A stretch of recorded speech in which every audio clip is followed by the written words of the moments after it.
everyone will be alright if I'm not live by satellite. It's a beautiful day, I'm running away. Don't bother to Facebook message or call me. Well, hello everyone, and welcome to another episode of the Filmbox Podcast. It's been a while since you've heard our voices. Hasn't been a while since I've heard these guys' voices. But that's a story for another time. We're back, ladies and gentlemen. It's post-Oscars, and I'm joined by my good friends and co-hosts, Connor Jameson and Sam Majewski. How are you guys doing? How's it going? Better than that time that we will not talk about. Oh, I think we should talk about it. We do have an episode that will never see the light of day. Was recorded. May or may not be solely my fault. It is unusable. Perhaps. Maybe. Someone's audio may not have been on their microphone. Someone might have been blind for a week and didn't have working headphones, so he had to switch his headphones to a pair that refused to give up mic duty, even though he has a better mic plugged in. This is all just happenstance, though. And this clearly, couldn't have happened. Couldn't have. Not at all. Oh, boy. Well, anyways, like I said, we are finally done with the 2022 film season. The Oscars wrapped up on Sunday, and there's a lot to talk about. So we're here to recap a little bit of what went on, tell you a little bit about what we've been doing in the time between you last heard us, because the last time you heard us was our Oscars predictions. So, or our Oscars nominees, I guess. It wasn't really a predictions thing. It was more like a nominees thing. A little bit of both. I think we made some guesses, if you will. Yep. And yeah, no, there's a lot that went on. But first off, before we get into that, we got to talk about what we've been watching recently. So, Connor, what have you seen recently? It's not like I just heard this like 2 days ago, but what have you seen recently? So, as this is the first time you're hearing this, I have seen Cocaine Bear recently. The masterpiece. It's all right. It's all right. I saw Women Talking, because that was one of the few Best Picture nominated movies I hadn't seen yet. It was all right. Actually, it was a bit better than all right. So all the Creed movies, 1, 2, and 3, they were fantastic. And I've been on a Scream kick, so recently I've seen all of them, but I rewatched Scream 5, because I'm going to go see Scream 6 probably tomorrow night. Ooh, very nice. Very, very nice. So if you haven't seen or heard, or this is your first time listening, in addition to doing the podcast, we also have a website where we write reviews, write articles, do all sorts of fun stuff. So you can go visit that. You can see Connor's Creed 3 review, which is, in my opinion, one of the best reviews that we've put out. Thank you. On the website. So you can see that. You can also see his review for Cocaine Bear, which is... it's a review I put up there. It is a review. And you can also get ready for Scream 6, which should be out soon. Yeah. No, I would have seen it already, but I was blind for a week, so. Fun stuff. Sam, what about you? What have you seen recently? Yeah, so over the past month or so, I've been, I think I watched 3 movies in the theaters, the ones that came out in 2023. So that'd be Marlowe with the good old Liam Neeson, Ant-Man, and I just recently, this past weekend, saw 65 with Adam Driver. Very nice. All okay movies. I've also been kind of on a DCEU binge too, so I've been I just watched Shazam to get ready for that next one. and just I watched Wonder Woman just because I wanted to. Just because. And then Imagine watching movies because you want to. Yep.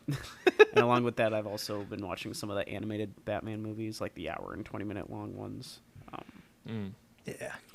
So, and then I just finished the Last of Us TV series, season finale the other day on Sunday. So, I'm on episode 5. I've finished it. Sam, you want to spoil it for him? Let's not. I mean, For this loser I've who seen couldn't the keep game. up? I've literally played the game, so. yeah. But no, I mean, I don't know. For me, my opinion, Last of Us series really, really awesome so far. So I'm really excited to see where the rest of it goes. I know you guys have seen it already, so you know. Yeah, so this basically this first season went over the first game, and I think they did say that the second season, like the second game, is gonna take more than one season. So hopefully we'll see. It's an interesting choice though. Like they could have extended out this season to be more than one, but I guess it was kind of like more like a proof of concept. Like, hey, this is legit and this works, and now it's you could take some freedom. I would have liked to have seen it spread out over more episodes. Yeah, well, video game adaptations to like movies and TV shows, they rarely work. Just blow. They're terrible. But I'm happy to see what they did with this series. So yeah. Pedro Pascal's the GOAT. Oh, nailed the casting. So I've seen a lot. No one asked. Okay, so moving on. Now, what have you been watching? No, so I watched 80 for Brady and Ant-Man. That's like way back, but I saw those two films. I watched Bullet Train and Guillermo del Toro's Pinocchio to get ready for the Oscars. In addition to The Whale, Marcel the Shell. So all kind of just like a few movies from last year. Knock at the Cabin I got to see, which was good. Oh Brother, Where Art Thou? Just as a throwback. I've always wanted to watch it, so I finally saw it. I saw Operation Fortune, Ruse de Guerre, the worst named movie of 2023, and I'm sticking by that. I saw We Have a Ghost with David Harbour, which was bad. This is really bad. David Harbour doesn't have any lines in the movie, so just, take that as you may. And then I also saw a couple indie movies. I saw Bruiser, which just came out this year. That was a really, really good one. And Palm Trees and Power Lines, another really, really good one. So there's a lot of good stuff. A pretty wide variety of films, but some solid ones in there for sure. I would agree. I think I saw maybe 3 of the ones you've seen. So, and they were all last year's movies. Oh yeah. But anyway, so now that you know kind of what we've been watching, let's talk a little bit about what's in the news before we get into our Oscars recap, which is really what you're here for. But as of like an hour ago, we got some pretty major news from one Mr. Quentin Tarantino, who has announced his final movie, his 10th one. He's sticking to this arbitrary thing, calling it The Movie Critic. So it's kind of right up our alley.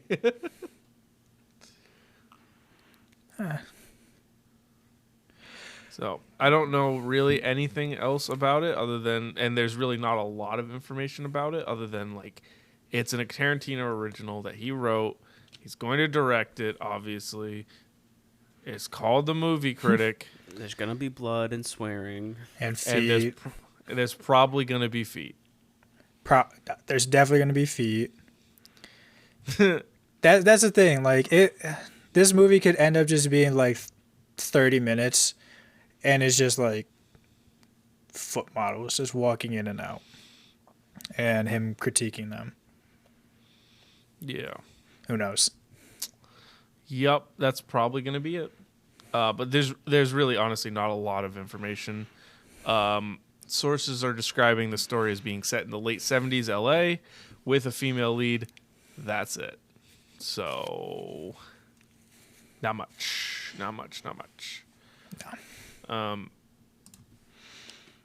But yeah, so if you like Tarantino, he's almost done.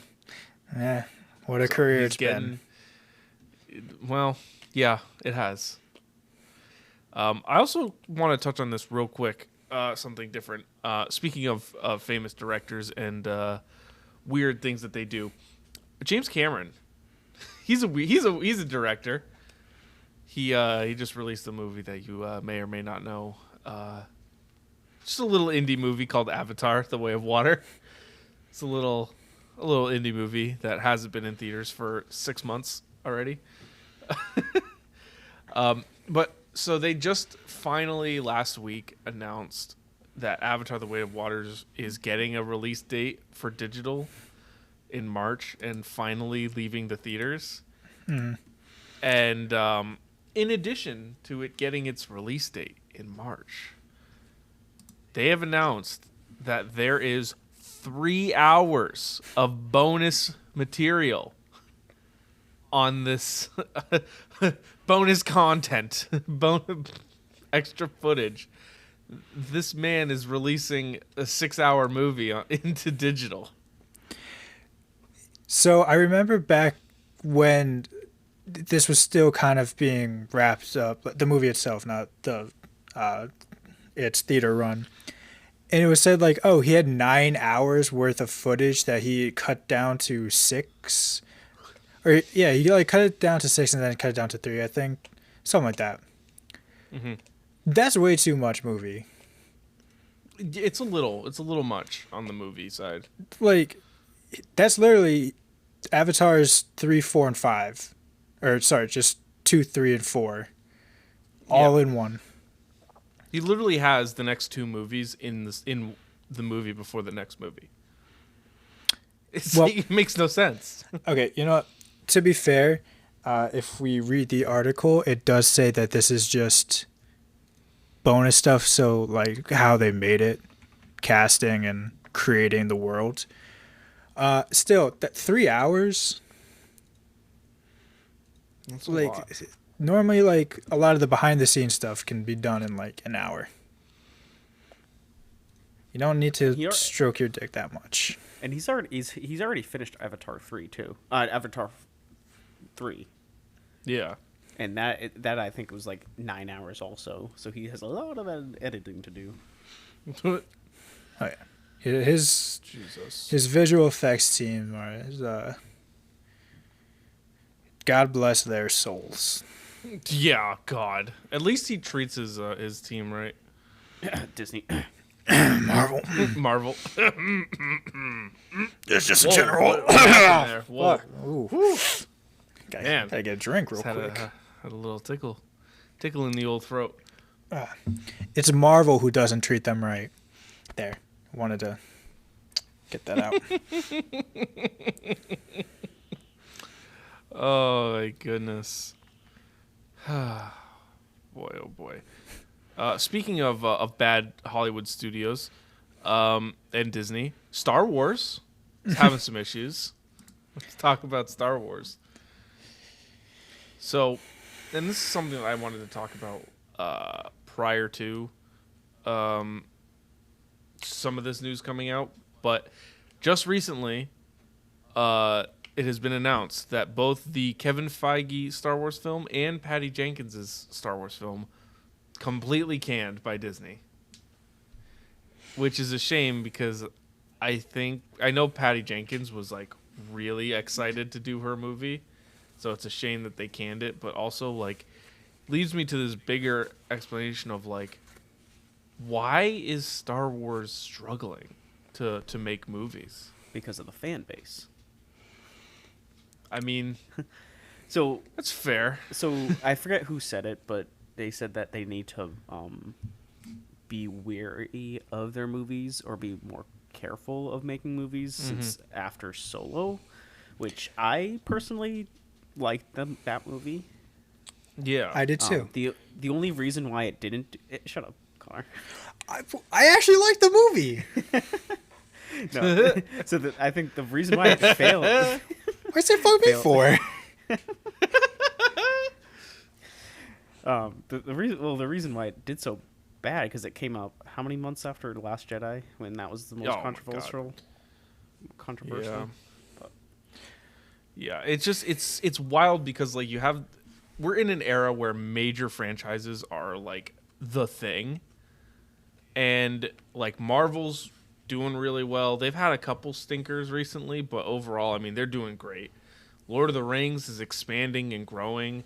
Game of Thrones is expanding and growing, and then you have this major entity in Star Wars that's just shit in the bed. Like they've announced so many things that they've had to can, or like just we've never heard anything about. It's ridiculous. Do they have like a plan at all? No, Well, their plan is Mandalorian. Well, That's their plan. They released that timeline last Yeah. year or 2 or 3 years ago. They released a timeline of all like this TV shows and stuff like that, but I haven't heard anything about that besides Kenobi, which came out last year, and then The Bad Batch came out, and then Mandalorian. I can't believe they made a second season of Bad Batch. That was supposed to be just like this little mini like bridge series between like New Hope and Revenge of the Sith, and then they're like, "Nah, we're doing more." No, I think Boba Fett that was pointless. Boba Fett was literally Mandalorian 2.5. Yep. So that was dumb too. Like they made Boba Fett at the Boba Fett series, and literally out of like a 6-episode series, 2 episodes didn't even have Mandalorian or Boba Fett in it. It was on the Mandalorian. Yeah. Which is just crazy. It really feels like they are pandering to the fans. Yeah, they A are lot. hardcore. Like, again, I'm not a big Star Wars fan. I've famously only seen the movies once, and not even Rise of Skywalker. I didn't even finish that movie. Well, I don't blame you. But it's just like I thought The Last Jedi was fine, almost good, but then it was just like the Rise of Skywalker. It felt like they were like, man, fans didn't like that one. We have to waste this entire movie to just Fan service it up. exactly like, the fans didn't like that Rey was nobody. How can we just force like one of the biggest villains of the entire franchise just back into this? Somehow. How they did it, they just wrote, somehow he returned.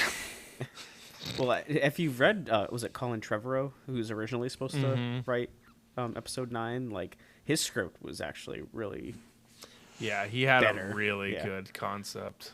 But And then they're like, nah, let's do the good stuff. Let's do the things that the fans Let's want. inject the fans with cocaine and see how it goes.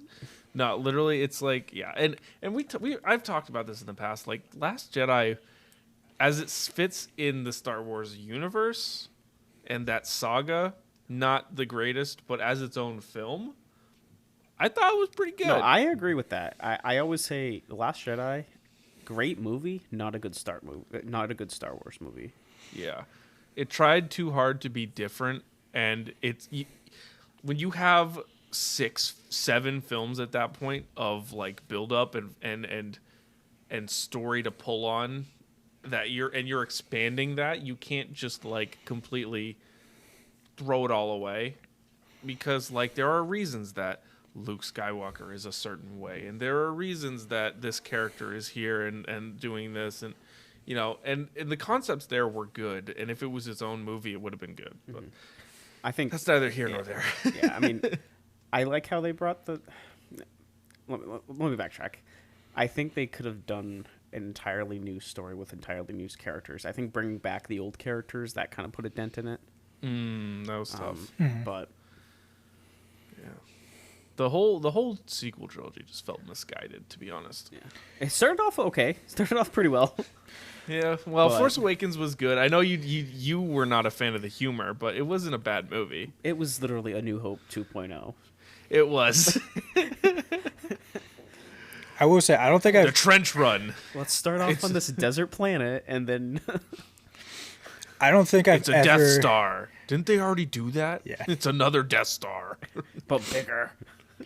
I've never No, been in this like one's bigger. a theater that like pumped for a movie though. Yeah, That that is was true. probably the coolest experience Yeah. I've ever had. In I a think me and you theater went. was- Me and you went to go see it, right, Aaron? Did we all see it, or was I know it was me and Sam went to see I think it. me, you, and Alex, or my dad. or Yeah. something No, like that. yeah, because I went with I think we saw Infinity Was it War last- all together. Mm-hmm. Yeah, Mm-hmm. yeah, that was no, dude. Like that theater, it was so packed in that theater that they were literally coming in with people saying, "We need to find room for this person." Do they not like Hey, stop Anybody got an ticket open sale? seat next to them? Anyone got open seats next to them? We need people to sit down. Yeah, it was wild. It was wild. But anyways, that's what's hey. kind of going on in the news. Yeah, Taika Waititi's still getting his movie though. Well, for now. Yeah, I'm not. For I'm not- now. To be honest, I'm not really excited over that one. Nah, dude. His whole brand is kind of it's getting old. His peak was his peak was Ragnarok, and then that's I think. Well, it's just like he went and I realized this. I went back and watched Endgame was on TV as well. So I got to see a little bit of Endgame.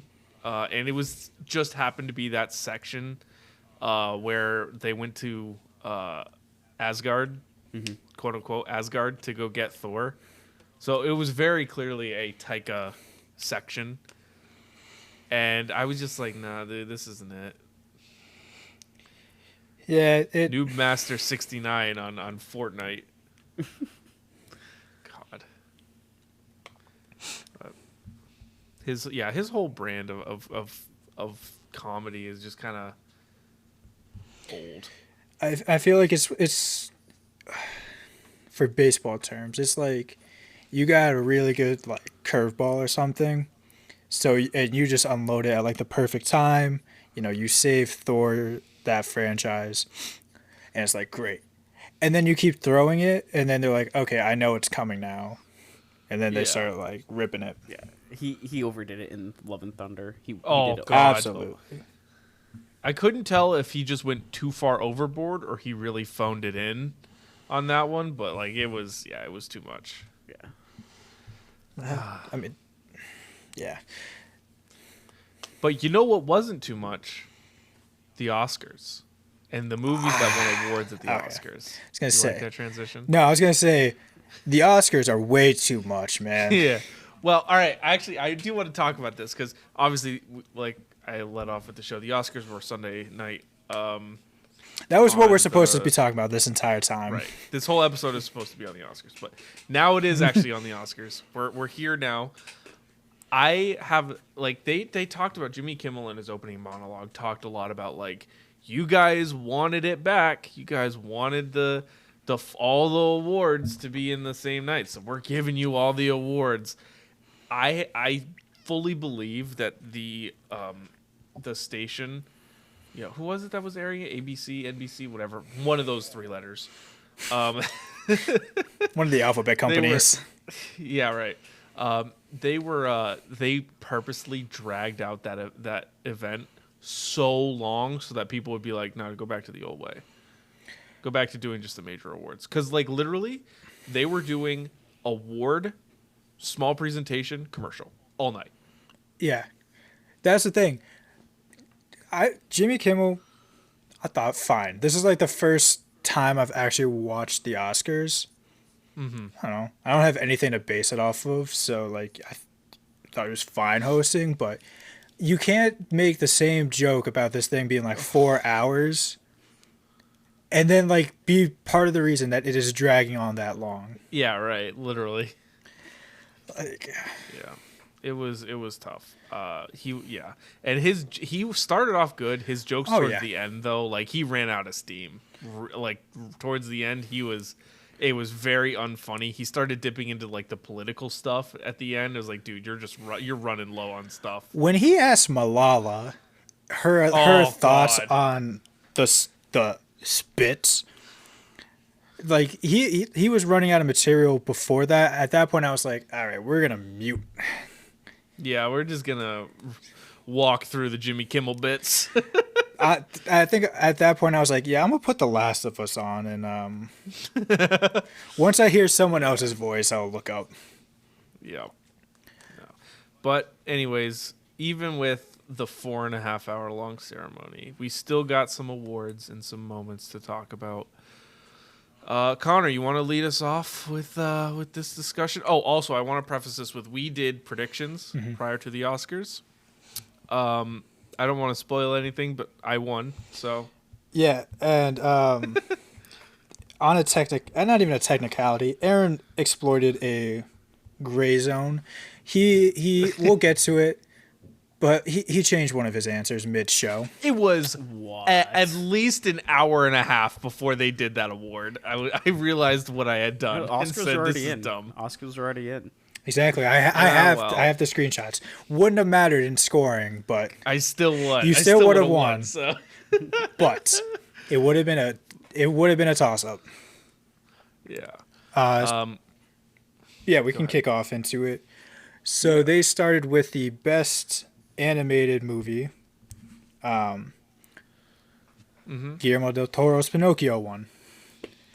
Yay. Shocking. Yes. I want to talk about the betting odds for some of these too. 'Cause Go for I had it. those.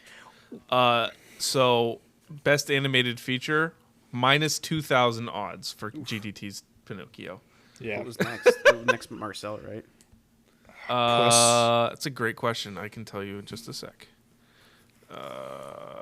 Yeah, Marcel was plus 1,300. Was the next best odds. I'm surprised it wasn't Puss. To be honest, Puss was plus 18. Puss was fucking phenomenal. So good. So good. I'm gonna watch it again. Yeah, that was a good one. I'll watch that with them. But yeah, so that was pretty expected. No real surprise. I think they got it right there. Yep. Another one where I think they got it right. Yeah. Maybe a little unanimous. Best supporting actor. Ki-Wei Kwan. Yay! Woo! My man, so deserving. Pretty much swept every award. Every award show except I think BAFTA. The BAFTAs. Yeah. did- He lost to Barry Keoghan. Yeah. Whatever. However. Great actor. I can't pronounce your last name. I'm sorry. I think it is Keegan. But yeah, if you should have taken your money out of, or actually no, you should not have taken your money out of that Silicon Valley bank. That's the reason it crashed. But if you were going to and you wanted a safer investment, you should toss that all on Ki-Wei Kwan. You would have made no money back, but you wouldn't have lost it. Again, minus 2,000 odds, betting odds. Barry Keoghan was the next best at plus 1,400. So Once again, not a very close race there. Yeah, he hey. was really good in Banshees. Oh yeah. Oh, honestly, with the exception of Judd Hirsch, which I'm still bitter that they didn't give it to Paul Dano, still bitter about it, and I will be bitter about it till the end of time.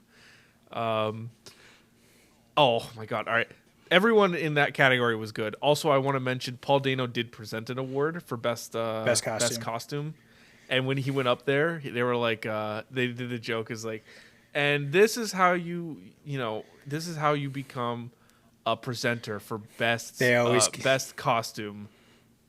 You do this, and you be Paul Dano. Well, no. The line was like, yeah, they only ask you to present the best costume if you're like the best dressed. Oh yeah. And then he was that's like, what it was. and I'm Paul Dano. I love Paul. It was just so funny. He got robbed. I'm so mad I discovered him this year because I love his stuff. Oh yeah. I really do. Paul Dano.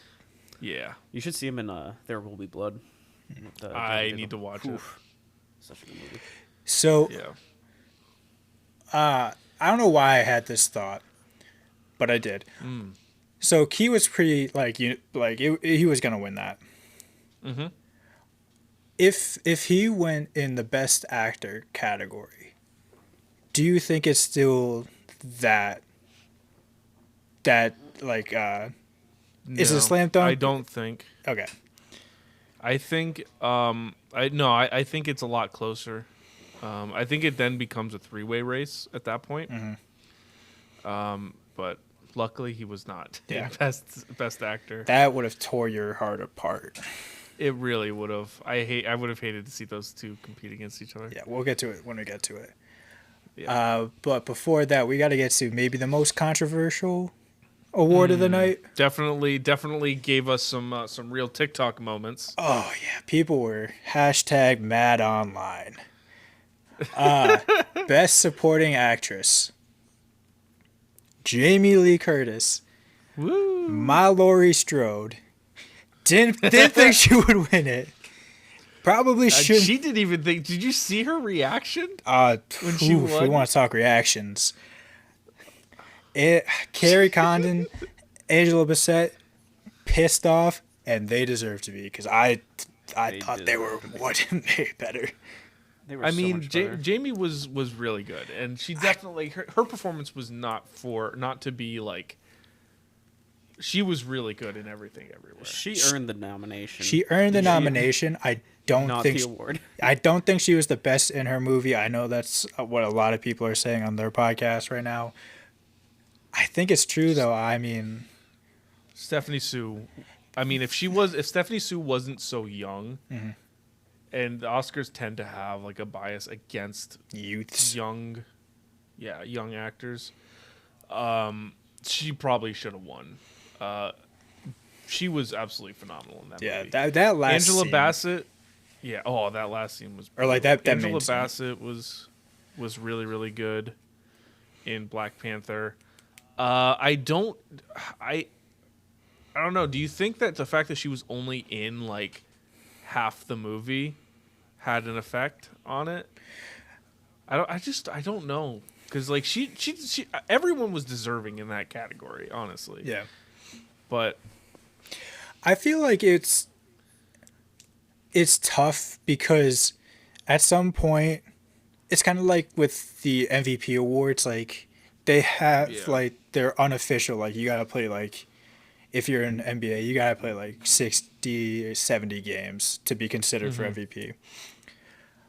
I do think you have to take in just the quality of the role. I think that's why Judd Hirsch got the nomination, because like he was only in like 2 scenes. I think it was like 10 minutes, which it was like 8 minutes of movie. Yeah, I think I saw too that only maybe one other person had gotten a nomination for below 10 minutes of screen time. It's absurd, but I honestly think that it shouldn't have mattered if she was only in half the movie. If That's fair. In that half of the movie she just like ate up the camera. I guess that's fair. Yeah. I guess that's fair. I don't know.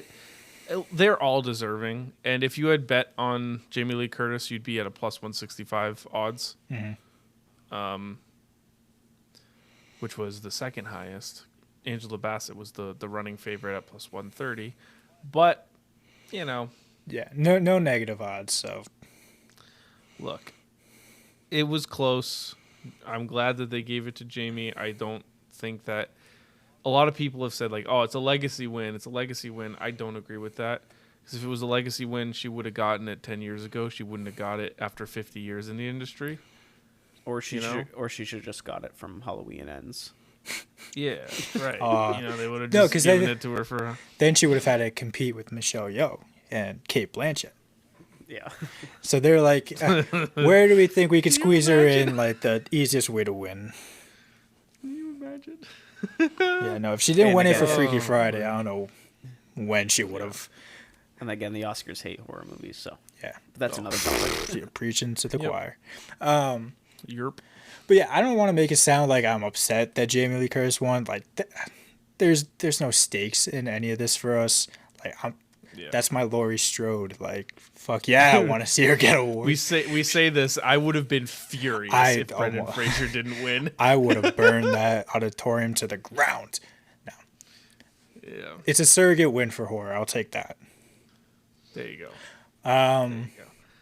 All right, next. We could kind of. What do we got? We can go through this one a bit quick.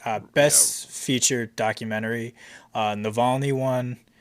I sniped that one. Yes, you did. Boys, got to know your political climate. Yup. Best short film live, Irish Goodbye won. Yeah, I've heard it's very good. I did not. I guessed it. I haven't seen it.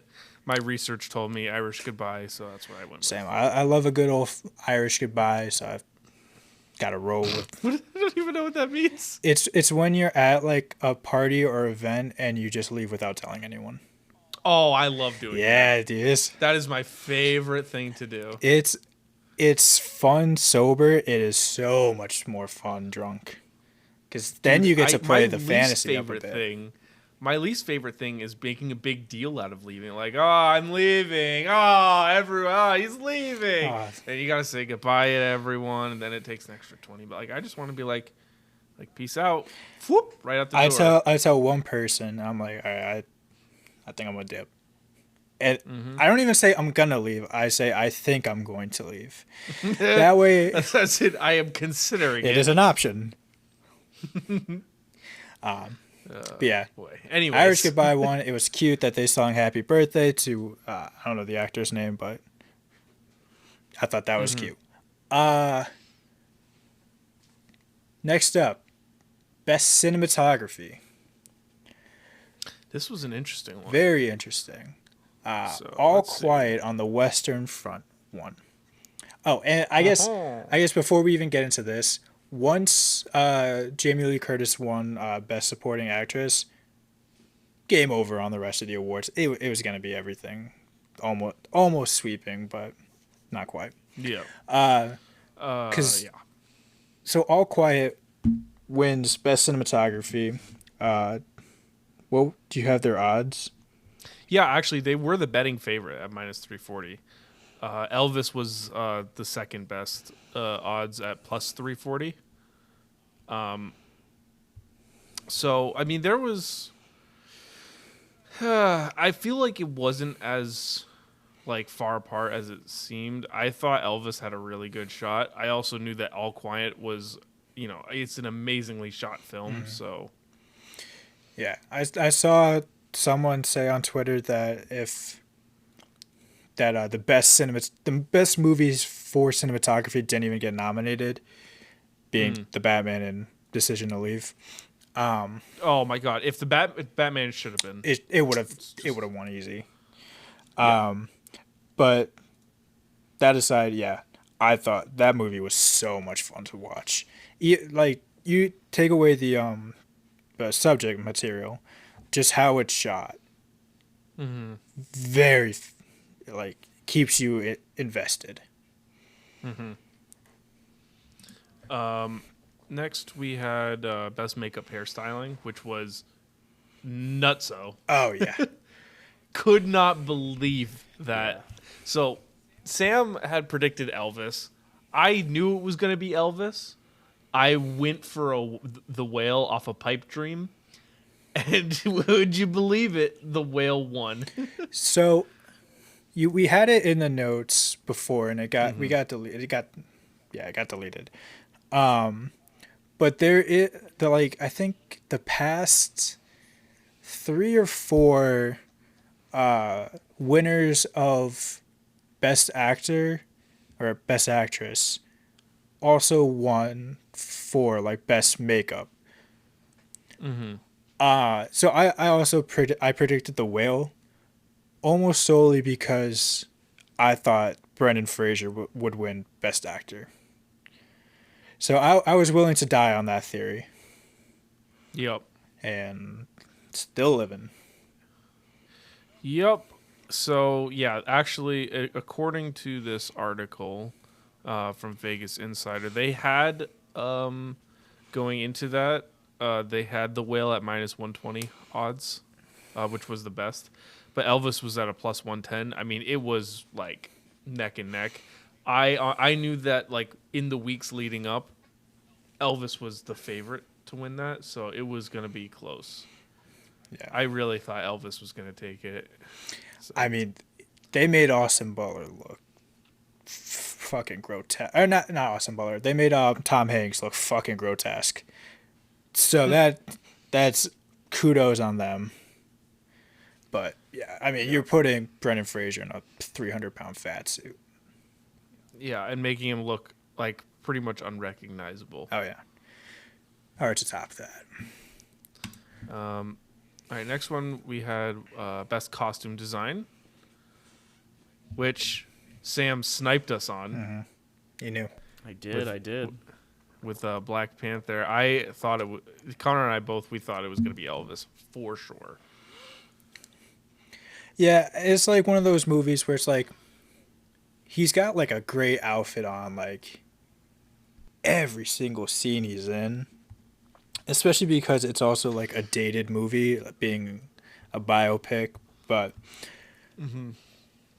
I just thought his outfits were always great. But yeah, I haven't seen Black Panther in its entirety yet, but again, they just look great. Costumes look great in the very few scenes I've seen.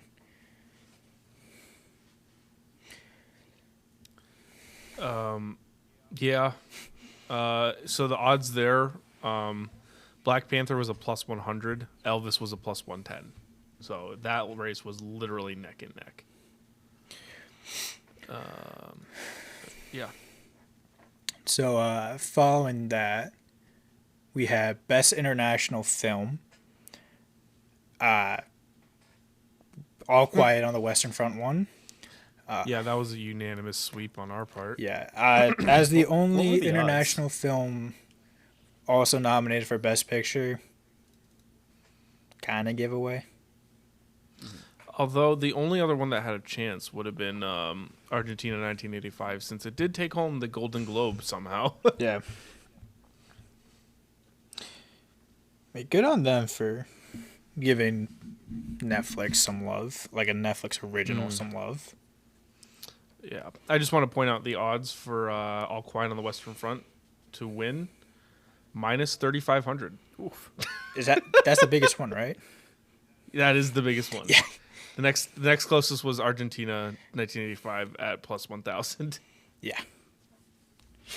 It's wild. Yeah. It very well deserved. Another one we probably don't have too much to talk about. Best documentary short form. The Elephant Whisperer one.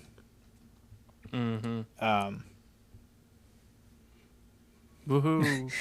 Me and you got that. Sorry, Sam. Another one that we probably don't have too much to talk about. Best short film animated. I don't know why they don't like bunch these together. Like Yeah. why separate best feature length doc and best short form doc and the short film live and animated? Well, I get it, but No, I don't. No. I think I'm gonna stop myself before I go on the commercial rant, but yeah, they could have bunched them a bit closer together. You sniped us with your infinite wisdom. I want to make sure I get the title right of the movie The Boy, the Mole, the Fox, the Horse. and the horse. And the horse. Best animated short. When they showed it, I did like the graphic style. That's all I have to say about that. Yeah, don't know much about it, to be honest. All right. Maybe another not controversial one, but highly contested one. Well, yes. Best production design. All Quiet. Won again. Beating out. Which was a huge surprise. I think the favorite was Babylon, right? Favorite was Babylon, and that's what we. Well, not we. You guys had guessed. Yeah. This is Us, another one us that I sniped on. amateurs. Yeah.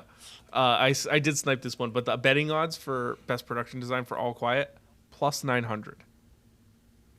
So If I could have changed Take my that as you answer mid-show, which I didn't because I'm a man of honor,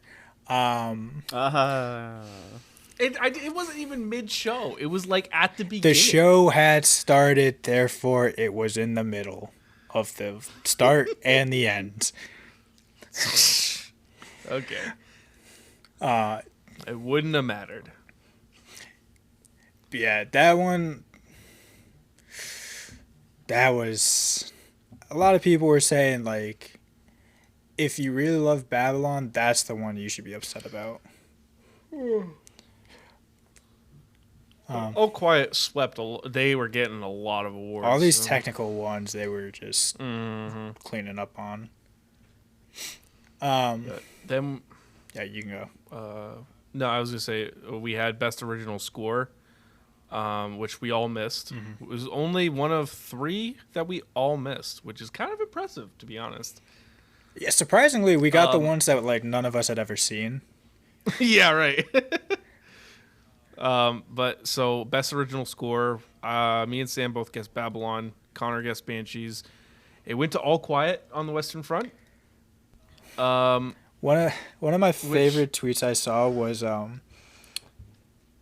for a movie called All Quiet, that score is not quiet. It's awesome. It's though. an awesome score. Does not fit the title at all. That's what I was just about to bring up. Is like it's a great score, but for a World War, was it World War II movie or two movie? World War One. Yeah, World War One movie. Like it did Wild. not. Doesn't fit the vibe at all. It's like you're watching these dudes run to their death. Not even. It would just be like scenes of them just walking in like the snow. Not even like on their way to a battle. It would just be like them walking to another camp. Yeah, it's not like Banshees when like clearly in the Irish and then Babylon with the time period. So Yeah.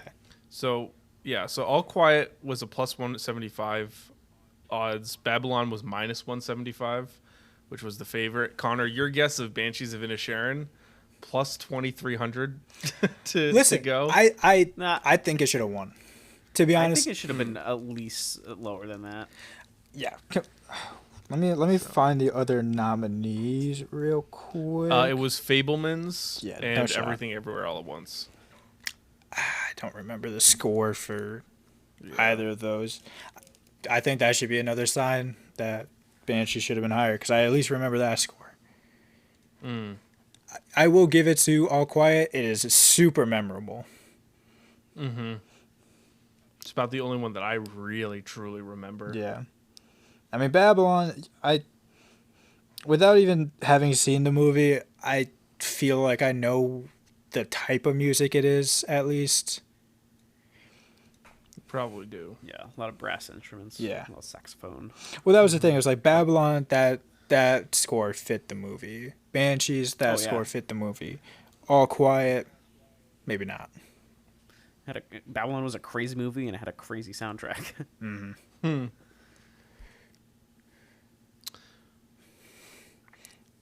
Now we get to the one Aaron cheated. All right. Best visual effects. Obviously Avatar won. This is the one you changed. Yeah, obviously Avatar won. Because that entire movie. For some reason, when I was doing my picks, I put. Don't even Quiet. try the accidental shit. It was not what I wanted. Don't to even put. try that shit. You picked it. What's the when you're signing it? Clear mind and conscious. You knew what you were doing. Look, I mean, it was obviously going to be Avatar. Yeah. We don't even have to go into it. Avatar's literally a CG movie. Yeah. But fuck James Cameron. Best original screenplay. Another one we all missed on. Yeah, so Everything Everywhere All at Once won. And this is the one I will say like if I were going to pick like a coward or change my pick mid-show like a coward, this is the one I would have changed because. All right. No, I'm not gonna. I'm not gonna let you live it down. So I don't know why I see it as this, but you know how like in the NFL, there's like you have your MVP, but then you also have like the Offensive Player of the Year, because you know the MVP is never not going to be a quarterback.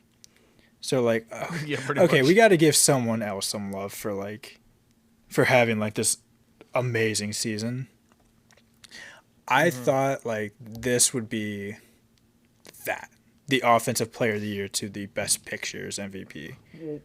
Right, and for me, my thought was, Banshees. We all picked Banshees of Inisherin, and I thought my reasoning behind picking it was like, it's so much more of a dialogue heavy, like screenplay heavy movie than Everything Everywhere is.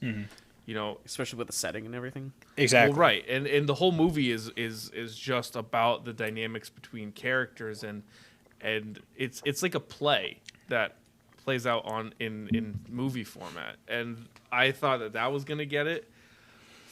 Fuck, what do I know? Yeah. Fuck us dum dums.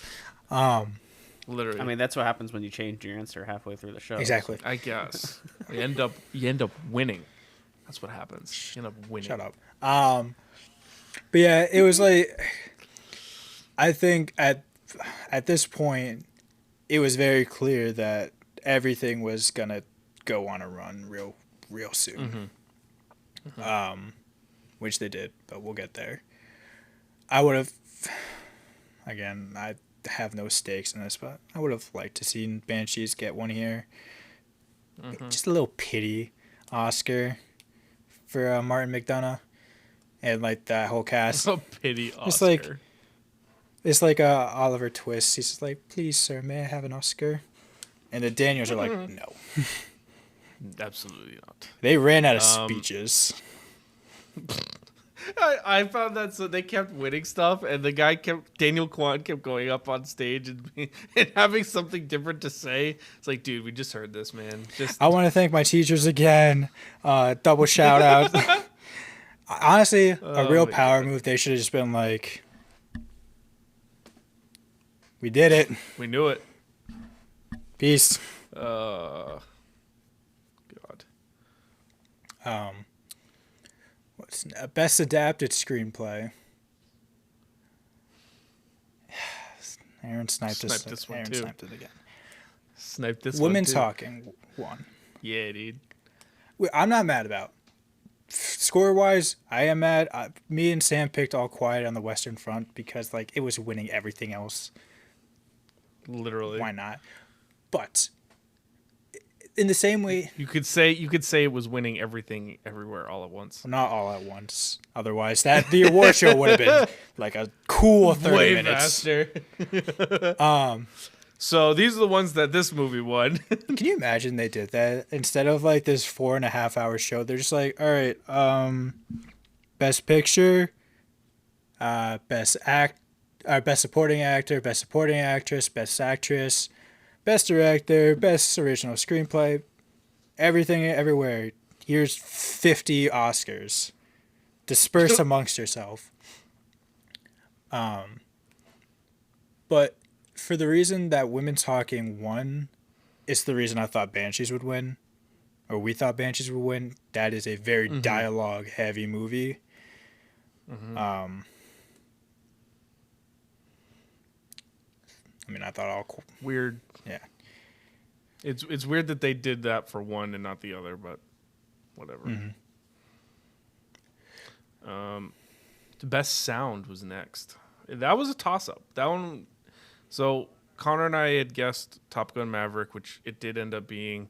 Sam guessed All Quiet, which was probably the best guess that you could have gone with, seeing as how they were winning a lot of stuff. It's a war movie, so And it's There's a war lot movie, of and sound the Academy happening. historically really likes war movies. I think if Top Gun didn't come out this year, it was taking it by a landslide. I was honestly kind of surprised that Top Gun took it, but whatever. Yeah. I mean, I kind of figured just how Top Gun Maverick uses like the jets and the engines to like punctuate scenes. And they used real F-15s too. So Yeah. Yeah. It was the betting favorite at a -400, with All Quiet being a +360. How cool would it have been if the Batman won? How cool would that have been? It would have been cool. Would've been the It had Batman, no chance. the Batman should have won something. Like it I should have know. been nominated for cinematography, but just that one scene of the Batmobile powering up. Oof. I still get goosebumps. Best. Oh no, I skipped a bunch of them. Best original song. My boys, not too one. From RRR, which again, Connor and I guessed. Sam with probably the second best guest of Lift, which seemed to be a theme for Sam's night, was like literally picking one of the most logical choices to get, and then they'd be like, fuck you. If we were doing like a point system, I think Sam might have beaten me out because just all these second places, but they don't announce second place. Yeah, because Lift Me Up was definitely the number 2, but Natu from RRR, which I hadn't really, like, I heard it, but I never really heard it. Oh man. It is phenomenal. So I love it. good. And plus they had like all the best original songs like be performed like Yeah. just like sparingly throughout the night. I know it has no bearing on it, but like Natu had like it was the best performance of the night. It was awesome. What was the Top Gun song? The lady, Hold My Hand. yeah, Hold My Hand. Lady Gaga was very like, it was very toned down. I think that was deliberate, but like, Natu was a fucking party, as was a it should have bop. been. Like, cause Yeah. especially how I like to imagine it, you gotta know the context that the song is being played. The scene where Natu comes on, ooh, it's a fucking bop. All right. What do we got next? Best editing. We're getting down. Which is the last one before the big four. the 4 major The ones. Yeah, the big 4. Four Horsemen.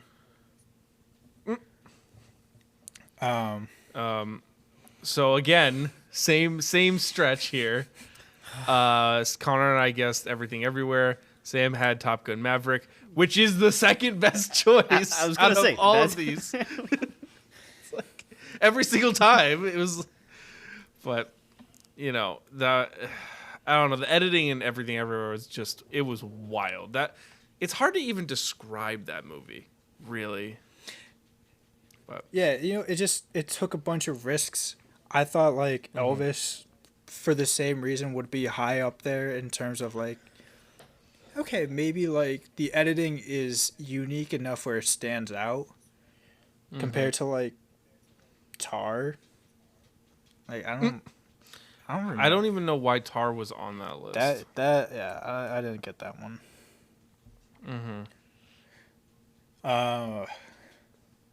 Best director, Good the Daniels. old Daniels. Sam, I'm sorry. Again, by betting odds, had the number 2 choice. Yep. Here.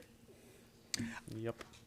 I will say I did like the Jimmy Kimmel joke about like Steven Spielberg just being blasted every time he wrote a script, like for E.T. That was pretty funny. I'll give him that. He did have a couple good jokes. 1 or 2. It is funny too because Steven Spielberg was sitting like a row in front of Seth Rogen. I completely forgot Seth Rogen was in Fabelmans. It was so weird. I just kept forgetting like, oh yeah, they're connected here because he kept making like the drug jokes and I was like, leave Seth Rogen out of this, man. But yeah, Daniels. I mean, I didn't realize they only had one other feature film before Everything Everywhere, and it was Swiss Army Man Another Paul Dano. with Daniel Radcliffe. Didn't And they do the They did a music video, right? I can tell Was you. it? It was one of those super weird ones. They did music videos for Houdini, Foster the People, DJ Snake, Lil Jon, video for Turn Down for That's What. the one. Turn Down for What? Yep. They did that music video, and Wild. that, yeah. Wild. Also, Daniel Kwan, born in Massachusetts, Westboro, Massachusetts, and the Daniels met while they were at Emerson College in Boston. So, Oh, nice. rep Massachusetts. I don't know if anyone was born in Connecticut. No one's born in Connecticut. We got nothing. I mean, Connecticut is so Connecticut that you went to Massachusetts to go to college. Except for high taxes. That's it. So you tell me, brother. Yeah, no, Connecticut kind of sucks. Well, so does Mass, but don't tell anyone I said that. Mass is cool. Big one. Best actor. Our guy, Brendan Yes! Fraser, beat out Pretty Boy Austin Butler. I was so nervous all night. All night I was nervous. I was so happy when they announced him. I don't know why I was definitely way too confident that Fraser would win. I was like, yeah, this is as soon as because I used it was like Variety. They did the here's how you can predict. That was one of the first things I just scrolled to, like Fraser, done. Not worried about it. Wow. So according to this to Vegas Insider, Brendan Fraser had the best odds to win Best Actor at -160, with Austin Butler at a +105. But really, I thought for a lot of it leading up to it was Austin Butler was in the lead. Yeah, I feel like they could have given it the old biopic bump, but especially I really thought they were. because didn't Rami Malek win for Bohemian? Mm-hmm. I think Austin Butler was much better than Rami Malek. There have been a lot of biopic winners. A lot. I'm working on an article, but Tease. I can tell you. Well, even Ana de Armas, she did pretty good. I hate her performance was okay. I think her performance was more than okay, but again, it was a terrible movie. The movie was ass. Yeah, I feel like it's okay to be in a bad movie and still get the nomination, but you have to be like a saving grace of that movie, and I don't think that movie had any. No. No. Which leads us into a Best Actress. Yeah, this one. Once again, once you Aaron's smiling because he sniped us again. Sniped it. It's not even sniped it. It's a coin flip. It was tails, and me and Sam just guessed heads. Michelle Yeoh beats out Cate Blanchett for Best Actress. This is one where it's like, okay, yeah, everything everywhere is on a run right now. The momentum is gonna take this one over the finish line. Even though I thought, like Cate Blanchett, I didn't like Tar. Thought it was very full of itself. Mm-hmm. She was phenomenal in it though. Mm-hmm. Like maybe one of the best acting performances I've seen. Not saying much. I don't lot. grade performances that often. Mm-hmm. But I just know like the movie itself dragged, but she was like 1,000% invested in her character. Yeah. So I just want to point out too, because we were talking about the Oscars biopic stuff, their love of biopics. Since the turn of the century, since 2000, of the last 23 Best Actor winners, 12 of them are from a biopic, which when you look back like to the history of the Oscars, that's only 4 less than the preceding 70 years combined. Oh my. I don't know. You know, so I think it's just because there is like there's something you can base it off of.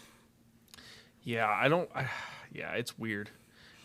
Yeah, because it's like And in Best Actress, it's even worse. In the Best Actress category since 2000, over 40% of the nominees since 2000 have been from a biopic, and of the winners, half of them are from a biopic. I don't know if it. It's wild. Oh, you know what? That reminds me. I got another bone to pick. Kind of not really related. So going way back to nominations, like Viola Davis, Emily Deadweiler. I think that was her name. I'm so sorry if I get it wrong. Danielle Deadweiler. Yes, thank you. They were very much talked about as like being snubs, and I want to find this article again, but it was like someone found like a couple voters for like the Oscars, and they asked them like, oh, like what do you think of these movies that didn't get nominated? And one of these voters was such a fucking prick. He was like, oh, Viola and this female director, stop fucking crying. Like, I didn't even watch your movie. Like, no shit, I'm not voting for you. Fuck you, dude or girl. Fuck off. Man or woman. Yeah, fuck you. I know more movies than you. And I'm not going to be condescending about it. Let us in. Let us into the academy. Let us in. We'll have fun. But yeah, that we wrap up with the big kahuna of the night. Best Picture. Oh, before you get into Yes. that, I want to talk about the odds for Best Actor and Best Actress. The worst odds of the night, also in Best Director. So, Ana de Armas and Ruben Östlund for Best Director both had plus 6,500 odds to win. Wait, for Best Director, Ana de Armas? For Best Director and Best Ana de Okay. Armas for Best Actress. Oh, shit. And then Let's go, Andrea Riseborough. Dude, that movie. yeah, Andrea Riseborough had a plus 2,900. She was better than Michelle Williams' odds. That's absurd. But good for her. I fucking love To Leslie. I don't care that that thing had controversy about if it even should have been nominated. She was fucking good in it. Also, and then in Best Actor, Bill Nighy had the worst odds of the night. That wasn't a Best Picture nominee, obviously. Plus 8,000 to win. Also, let's go, my boy Paul Mescal. Not worst At a odds. plus 4,100 was Paul Mescal. Yeah, he was just. I forget who he was sitting behind, but he was sitting behind someone important. It might have been Michelle Yeoh, because like they kept flashing over to him, and he was just sitting there. He's just It's like, yeah, I'm happy. to Hey be here." man, yeah, this is awesome. It's like, I'm here, man. This is awesome. give me the award for most here right now. I will win Oh, that. All right, now we can move on to the last category. Best Picture. If you hadn't seen the show and you haven't guessed it by now, it's Everything Everywhere All at Once. Of course. Of course. Well deserved. With probably the greatest moment, they had Harrison Ford come out and do the award by himself. And he was just like, I'm here to present the award for Best Picture. Can we It's just like in the most like, I don't care, I'm Harrison Ford Harrison way. Ford just doesn't want to be anywhere. I swear to God, like, please stop casting him and stuff. Not because like he's doing bad jobs. I honest to God thinks he just wants to like live in a cabin in like Montana and just not be interrupted. It's like, God, I hate my job. Like, yeah, I get it. I'm fucking Indiana Jones. I'm Han Solo. Big deal. Whoa, what's he doing? What, did I mess something up? He's shut up, Aaron. fucking Indiana Oh. Jones? I thought I was like, yeah, he's Luke Skywalker.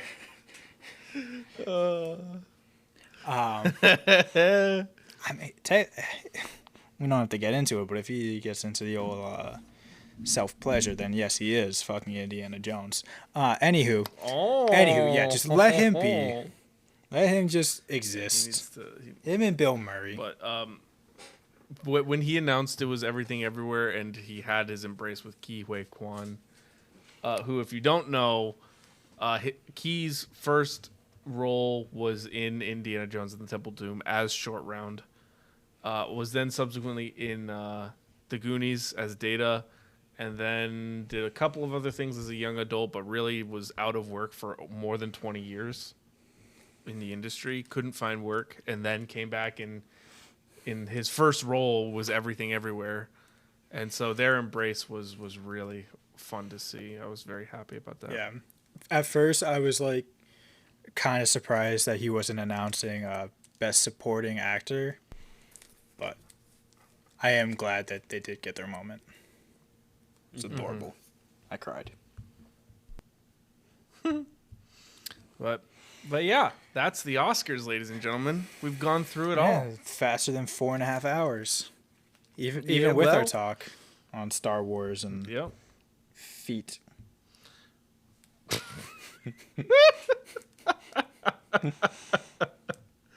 Yes, that's what we talk about, Star Wars and feet. But yeah, so I won't delay this any longer. We'll wrap things up. Thank you very much for listening. Look, I got to shout it out. As well as you heard earlier in the show, we've got a website. It's thefilmboxreviews.com. You can check it out. We write all sorts of articles on there, as well as doing this podcast. We have a store as well.